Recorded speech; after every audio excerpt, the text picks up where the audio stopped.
একটি পাইপ 4 ঘন্টায় একটি ট্যাঙ্ক পূর্ণ করতে পারে এবং অপর একটি পাইপ ট্যাঙ্কটি 6 ঘন্টায় খালি করতে পারে।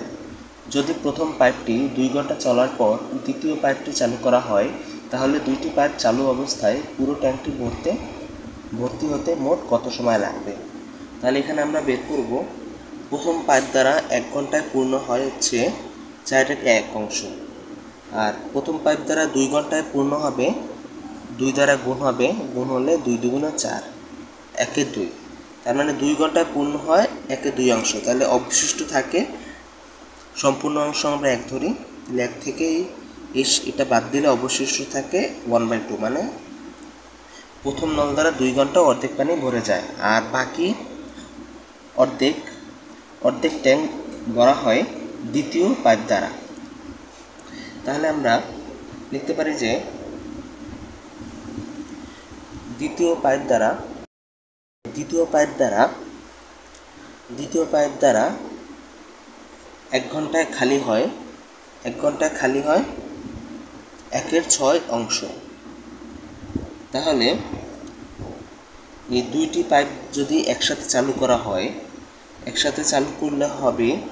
চালু করলে 1 ঘন্টায় পূর্ণ হবে 1/4 বিয়োগ হচ্ছে 1/6। তাহলে এখানে লসাগু হবে 24, এখন 12 দিই, 3 আর 6 দুগুণে 12, তাহলে হবে 12/1। তার মানে দুইটি নল একসাথে যদি খোলা থাকে তাহলে 1 ঘন্টায় পূর্ণ হয় 12/1। তাহলে আমরা এখানে লিখতে পারি যে এই 12/1 পূর্ণ হয় হচ্ছে 1 ঘন্টায়। তারপরে এই দুইটি নল খোলা থাকলে এই 1 পূর্ণ হবে 12, আর বাকি যে অর্ধেক পানি আছে 1/2, এত অংশ পূর্ণ হবে, নিচে 2 হবে আর উপরে 12, 6 ঘন্টায়। তাহলে প্রথম পাইপ দ্বারা লেগেছিল 2 ঘন্টা, আর পরে প্রথম আর দ্বিতীয় পাইপ চালু করলে দুইটি পাইপ একসাথে চলে 6 ঘন্টা। তাহলে মোট সময় নেয় এখানে 8 ঘন্টা।